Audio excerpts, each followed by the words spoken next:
attorney in your real life, correct? So you have a grasp of the legal system that some of us that aren't attorneys. One of the things that I've been trying to grasp is that the cases where people have been found, parents have been found guilty, or people have been found guilty of maltreatment, when appealed, 40% of those are overturned. In statewide, I think in my district it's closer to 70. Do you have a personal, professional opinion as to why the state of Arkansas, if we're so much higher in taking kids and finding people guilty, and you back out of that, the people that are, if that is overturned, we're closer in line with all the other surrounding states. Do you have a personal opinion as to why we have such a high appeal, an overturn rate when appealed? I mean, I'm sure there's a lot of reasons why that is that I'm not familiar with, so I don't want to.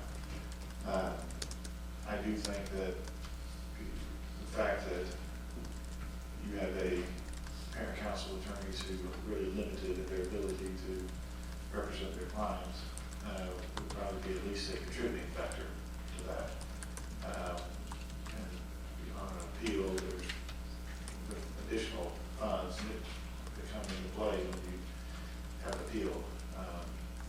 And so I would guess that's a part of the reason, but I can't tell you definitively if it is or not. One follow-up question, if I may.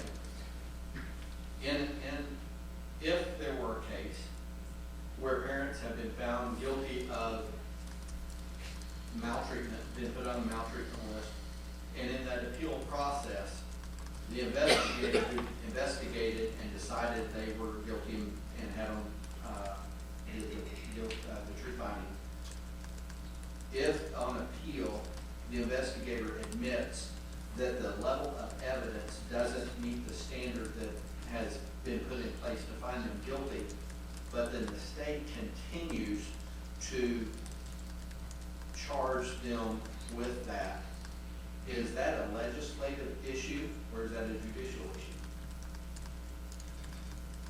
Well, probably both. And I think if that was certainly told to the court, I'm not familiar with the scenario that you're describing, but if that was told to the court, in my opinion, should not only dismiss it, return the children to the parents, but possibly even some form of sanctions.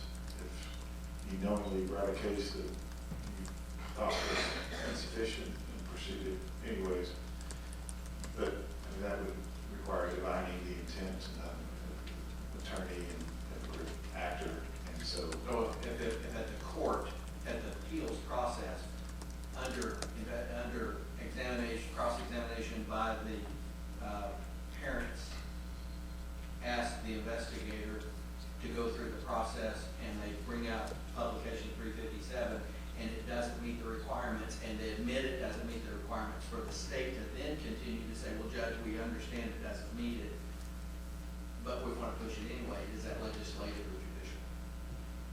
Or both? I would again say both, but I think certainly there should be a judicial response. If they, I mean, it would be like the prosecutor who admitted that I knew the elements of this crime were not there, but I wanted to prosecute him anyways. That would be pretty shocking. And if that was admitted by an investigator, then I think the courts would be perfectly within their rights to sanction them somehow. Thank you. That's all.